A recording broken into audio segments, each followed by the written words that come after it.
안녕하세요. 산업간호사 프리쌤입니다.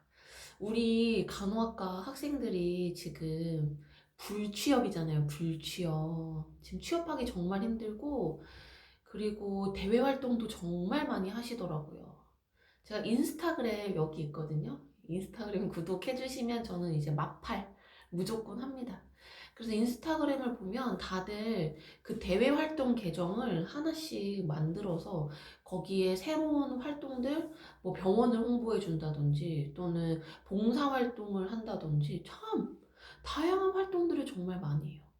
그리고 최근에는 고등학교 학생들도 간호학과를 가기 위해서 보건교사가 그 생활기록부 작성을 해주더라고요. 뭐 의료 지원, 뭐 봉사활동 통해서 뭐 간호학과 실습된 거 관련해서 한번 실습 체험해보고 그런 걸 바탕으로 보건교사가 동아리 활동을 적어주고 그러면은 학생들이 간호학과 지원할 때 수시로 지원을 하니까 면접 볼 때 그런 내용들 썰을 잘 풀면 또 합격할 가능성이 있고 해서 참 저는 요즘 생각해보면 와 진짜 격세지감이다.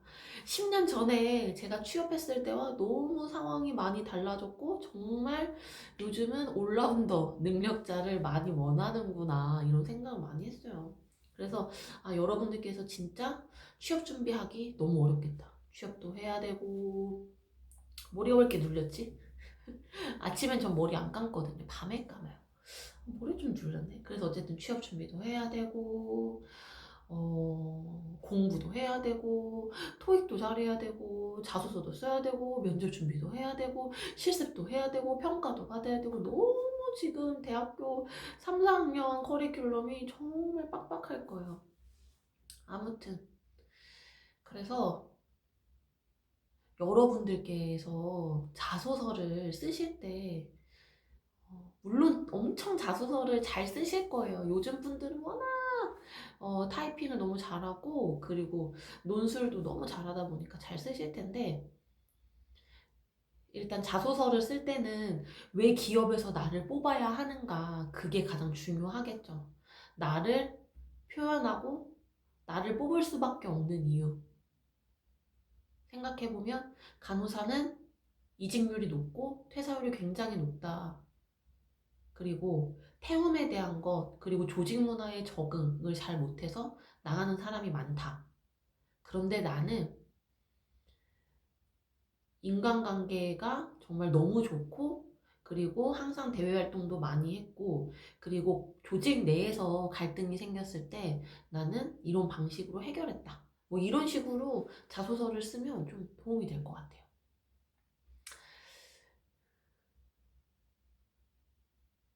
아니다. 이거는 빼고. 자, 그 다음에 자소서를 쓸 때는 기업이 원하는 이미지 간호사를 채용하는 게 중요하니까 뭐 기업의 비전, 뭐 목표, 방향 그런 거 당연히 읽어보고 쓰는 게 맞고요. 제가 분당서울대병원 합격하게 된 이유가 성적이 상위 50%였고 토익도 750점밖에 안 됐어요. 10년 전에. 평점도 그래서 3.74 이랬고요. 그리고 대외 활동도 뭐 국가대 1년, 뭐 기획부장, 뭐 학생의 임원, 그리고 뭐 노인정 봉사활동 뭐 이런 거밖에 없었어요. 여러분들처럼 대외 활동이 정말 많진 않았어요. 근데 분당서울대 그 당시에는 커트라인이 50% 내로만 들면 대부분 성적순으로 자르긴 하지만 간혹 와 얘는 정말 활발하다. 얘는 입사시키면 금방 그만둘 애 같진 않다. 이런 생각이 드는 사람들을 간혹 뽑았어요. 그래서 그게 제가 된 거죠. 그래서 제가 다른 친구들보다도 뭐 학점이 낮고 뭐 스펙도 좀 낮았는데 제가 활발한 이미지를 많이 자소서에 어필을 해서 제가 합격을 했어요. 그때 그 양식이 자소서 양식은 아니었고 교수 추천서를 받는 양식이었고요. 그리고 교수님께서 저는 교수님과 관계도 굉장히 두텁기 때문에 그래서 교수님께서 이 학생은 항상 수간호사에 실습 태도에 대해서 간호사의 칭찬을 항상 많이 받았고, 그리고 모든 사람들에게 대인관계가 원만하며 리더십이 있고 항상 인정받는 학생이다, 이런 식으로 잘 써주셨고요. 그리고 제가 그 분당서울대병원 그 양식에 제가 써놓을 때 노인정에서 뭐 플룻 오케스트라 연주를 해서 어버이날 행사로 봉사활동을 했다, 또는 내가 기획부장이어서 연합 MT 매년 레크레이션 MC를 내가 직접 진행해서 조직 화합을 내가 도모했다. 그리고 뭐 또는 친구들이 원한다면 항상 앞에 나가서 장기 자랑을 하고 친구들이 즐거워하는 모습을 보면 나도 같이 행복해졌다. 뭐 이런 대외적인 이미지, 아 얘는 사람을 참 좋아하고 그리고 리더십이 있고 얘는 어디서든 살아남을 애네, 이런 각인이 되셨던 것 같아요. 그래서 제가 1차 서류를 합격했고요. 그리고 두 번째는 이제 면접을 보잖아요. 면접을 보러 5명씩 보러 들어갔어요. 한 사람당 질문을 딱 3개씩만, 3번의 발언 기회가 있습니다. 그 안에 나를 어필해야 돼요. 그래서 보통 면접관이 이제 간호부장님이랑 뭐 인사부장님, 뭐 다른 분 한 분, 이렇게 보통 3명인데 저 때는 딱 간호부장님이랑 인사부장님 딱 2분밖에 안 계셨고요. 그래서 들어가서 인사드리고, 일단 스펙 좋은 애들이 좀 더 분위기가 좀 더 좋죠. 그랬는데 질문이 그거였어요. 봉사활동 어떤 거 해봤는지, 그리고 뭐 간단하게 자기소개 이런 거 했었고요. 그 다음에 어떤 간호사가 인상 깊은지, 그런 질문이었어요. 그래서 면접 말할 때 굉장히 멋들어지게 말하는 게 중요한 게 아니에요. 내가 말을 했으면 끝맺음을 잘 맺어야 돼요. 주술 관계에 맞게 하는 게 그게 가장 중요해요. 제 옆에 있는 그 학생이 정말 얼굴도 이쁘고 초반에 면접을 너무 멋들어지게 막 간호용어, 뭐 간호관련 용어 써가면서 엄청 멋있게 얘기를 했어요. 그런데 마지막에 가서 정말 용두사미로 결론을 못 내더라고요. 그러면 탈락이죠. 그러면 탈락이에요. 와, 얘는 의사소통도 제대로 못하고 주술관계도 안 맞게 얘기하면 의사한테 노티는 어떻게 할 거야? 이거 맨날 뭐뭐 했고요 뭐 이런 식으로 끝맺음을 잘 못 맺는 애인 거 아니야? 이렇게 생각을 해서 주술관계는 가장 기본 중에 기본입니다. 그리고 두 번째는 1분 자기소개 할 때 이 면접관들이 나를 뽑을 수밖에 없게끔 잘 구성을 해서 가야 돼요. 기업에서는 솔직히 내향적인 사람보다는 좀 더 외향적인 사람을 좋아해요.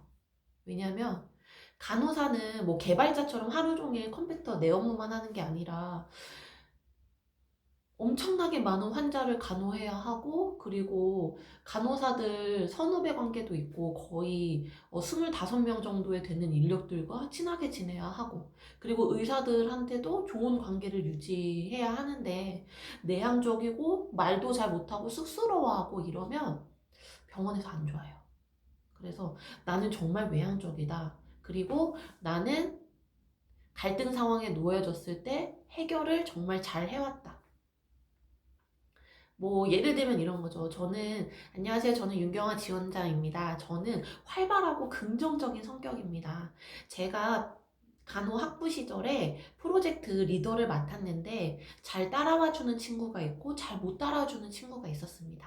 그럴 때 못 따르는 친구에게 너 이러면 조별평가에서 너 이름 빼버릴 거야, 뭐 이렇게 얘기하지 않고 좀 더 같이 따라올 수 있게, 너가 꼼꼼하니까 이 PPT 제작하는 능력이 너무 좋은 것 같아. 너가 이걸 한번 해보면 어떻겠어? 난 너가 정말 잘할 것 같은데? 이렇게 칭찬을 하면서 동기부여를 시켜줬더니 이 친구가 처음부터 끝까지 정말 잘 해내 주었습니다. 그래서 저는 병원에 입사하게 되면 저의 이런 의사소통 능력과 문제 해결 능력으로 조직 분위기를 편안하게 만들겠습니다. 이러면 떨어지겠죠. 저는 지금 준비를 안 했어요. 준비를 안 했고, 아무튼 이런 식으로 자기소개할 때 나는 어떤 성격의 사람이고, 그리고 내가 실제로 어떻게 문제 해결을 해봤고, 그리고 나는 입사하면 어떤 간호사가 되겠다. 비전과 포부를 이 1분 자기소개에 다 담아야 되죠. 그러면 아, 얘 좀 참 말 조리 있게 잘하네. 얘는 이런 간호사가 되겠구나. 이런 생각을 하겠죠. 제가 지금 좀 말을 제가 뭐 준비한 게 없어요. 그냥 떠들어대는 거예요. 그래서 이해해 주셨으면 좋겠고요. 그리고 제가 면접에서 제가 질문 받았던 것 중에 정말 이거는 진짜 내가 생각해도 다리를 칠 정도로 말을 너무 잘했다. 이건 정말 교수님들도 진짜 두고두고 얘기하셨고, 그리고 후배들 수업에 가서 제가 이 면접서를 막 풀었어요.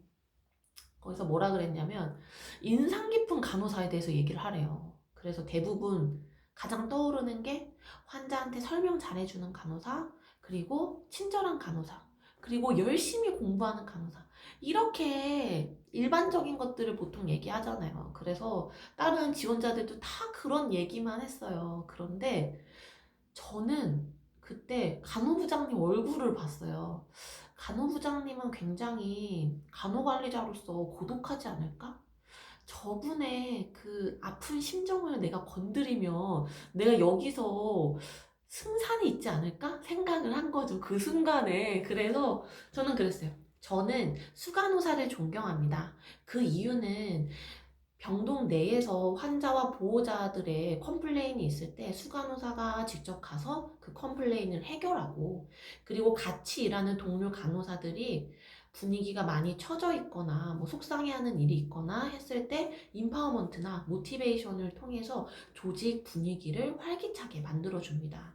그래서 저는 병동에서 환자들이 최선의 간호를 받는 데 있어서는 수간호사 선생님, 간호관리자의 역량이, 간호관리자의 역할이 정말 중요하다고 생각하고, 그래서 저는 그 수간호사 선생님을 너무 존경합니다. 그래서 제가 앞으로 분당 서울대병원에 입사한다면 수간호사 선생님께서 말씀하시는 바를 잘 준수하고 저도 조직의 한 일원으로서 최선을 다해서 간호하겠습니다.